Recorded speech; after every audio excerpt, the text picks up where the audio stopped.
Ladies and gentleman, 5 ದಿನ ವಿದೇಶ ಪ್ರವಾಸ ಕೈಗೊಂಡಿರುವ ಪ್ರಧಾನಿ ಮೋದಿ ಸದ್ಯ ನೆದರ್ಲ್ಯಾಂಡ್ಗೆ ಭೇಟಿ ನೀಡಿದ್ದಾರೆ. ಪ್ರತಿ ಭಾರತೀಯನು ಹೆಮ್ಮೆ ಪಡುವಂಥ ಐತಿಹಾಸಿಕ ಕ್ಷಣಕ್ಕೆ ಈಗ ನೆದರ್ಲ್ಯಾಂಡ್ ಸಾಕ್ಷಿಯಾಗಿದೆ. ಸುಮಾರು 1000 ವರ್ಷಗಳ ಹಿಂದಿನ ಚೋಳರ ಸಾಮ್ರಾಜ್ಯದ ಅಮೂಲ್ಯ ತಾಮ್ರ ಶಾಸನಗಳು ಈಗ ಮತ್ತೆ ಭಾರತಕ್ಕೆ ಮರಳುತ್ತಿವೆ. ತಮಿಳು ಹಾಗೂ ಸಂಸ್ಕೃತ ಭಾಷೆಯಲ್ಲಿ ಕೆತ್ತಲ್ಪಟ್ಟಿರುವಂಥ ಈ ಶಾಸನಗಳು ಚೋಳರ ನೌಕಾಪಡೆ, ಆಡಳಿತ ವ್ಯವಸ್ಥೆ ಮತ್ತು ಭವ್ಯ ಸಂಸ್ಕೃತಿಯ ಜೀವಂತ ಸಾಕ್ಷಿಗಳಾಗಿವೆ. ಹಾಗಾದರೆ ಏನು ಈ ತಾಮ್ರ ಶಾಸನಗಳ ವಿಶೇಷತೆ? ಯಾಕೆ ಇಡೀ ಭಾರತ ಈ ಕ್ಷಣವನ್ನು ಹೆಮ್ಮೆಯಿಂದ ಎದುರು ನೋಡುತ್ತಿದೆ? ಇದೆಲ್ಲದರ ಬಗ್ಗೆ ಸ್ಪೆಷಲ್ ರಿಪೋರ್ಟ್ ಇಲ್ಲಿದೆ. ಎಸ್ ವೀಕ್ಷಕರೇ, ನೆಲ ಜಲ ಭಾಷೆಗಾಗಿ ಪ್ರಾಮಾಣಿಕ ಪತ್ರಿಕೋದ್ಯಮ. ನೀವು ನೋಡ್ತಾ ಇದ್ದೀರಾ ಫೋಕಸ್ ಟಿವಿ. ನಾನು ರೂಪಲತಾ.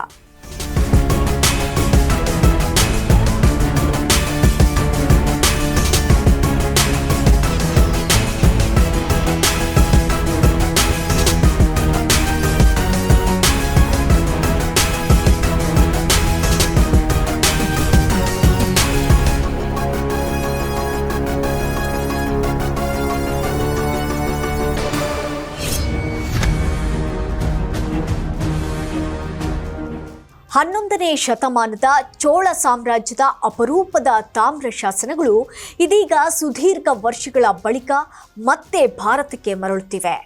ನೆದರ್ಲ್ಯಾಂಡ್ಸ್ ಪ್ರಧಾನಿ ರಾಬ್ ಜೆಟ್ಟೆನ್ ಅವರ ಸಮ್ಮುಖದಲ್ಲಿ ನಡೆದ ಕಾರ್ಯಕ್ರಮದಲ್ಲಿ ಪ್ರಧಾನಿ ನರೇಂದ್ರ ಮೋದಿ ಭಾಗವಹಿಸಿ ಈ ಐತಿಹಾಸಿಕ ಕ್ಷಣಕ್ಕೆ ಸಾಕ್ಷಿಯಾಗಿದ್ದಾರೆ.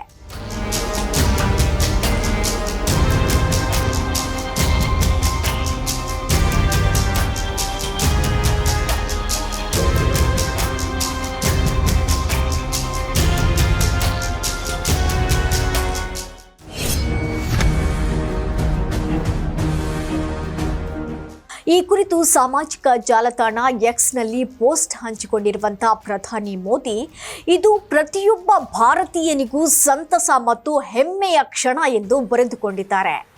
ಒಟ್ಟು 21 ದೊಡ್ಡ ತಾಮ್ರ ಫಲಕಗಳು ಹಾಗೂ 3 ಸಣ್ಣ ಫಲಕಗಳನ್ನು ಕಂಚಿನ ಉಂಗುರದ ಮೂಲಕ ಜೋಡಿಸಲಾಗಿದ್ದು, ಅದರ ಮೇಲೆ ಚೋಳ ರಾಜವಂಶದ ರಾಜಮುದ್ರೆ ಅಚ್ಚೊತ್ತಲಾಗಿದೆ.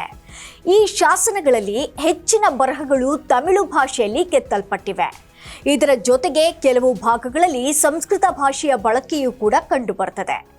ಚೋಳರ ಭವ್ಯ ಸಂಸ್ಕೃತಿ, ಸಮೃದ್ಧ ಆಡಳಿತ ಹಾಗೂ ನೌಕಾಪಡೆಯ ಶೌರ್ಯವನ್ನ ಈ ಶಾಸನಗಳು ಜಗತ್ತಿಗೆ ಸಾರುತ್ತಿವೆ.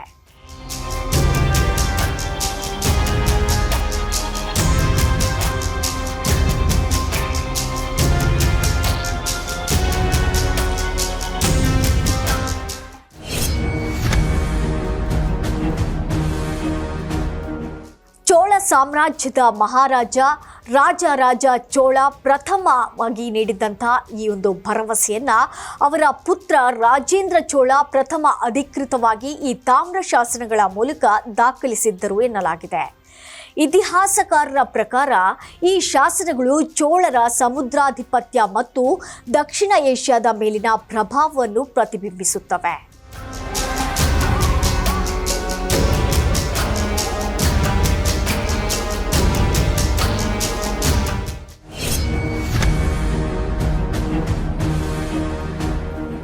ಸಾವಿರದ 862ರಿಂದ ಈ ಅಮೂಲ್ಯ ಶಾಸನಗಳನ್ನು ಅತ್ಯಂತ ಸುರಕ್ಷಿತವಾಗಿ ಸಂರಕ್ಷಿಸಿದ್ದ ನೆದರ್ಲ್ಯಾಂಡ್ ಸರ್ಕಾರ ಹಾಗೂ ಲೈಡನ್ ವಿಶ್ವವಿದ್ಯಾಲಯಕ್ಕೆ ಪ್ರಧಾನಿ ಮೋದಿ ವಿಶೇಷ ಧನ್ಯವಾದ ಸಲ್ಲಿಸಿದ್ದಾರೆ.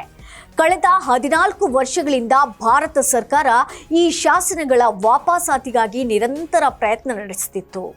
ಇದೀಗ 1000 ವರ್ಷದ ಚೋಳರ ಸಾಂಸ್ಕೃತಿಕ ಪರಂಪರೆ ಮತ್ತೆ ತಾಯ್ನಾಡಿಗೆ ಮರಳುತ್ತಿರುವುದು ಭಾರತೀಯ ಇತಿಹಾಸದಲ್ಲಿ ಹೊಸ ಮೈಲಿಗಲ್ಲಾಗಿದ್ದು, ದೇಶದ ಸಂಸ್ಕೃತಿ ಮತ್ತು ಪರಂಪರೆಯ ಪುನರುತ್ಥಾನದ ಸಂಕೇತವಾಗಿದೆ.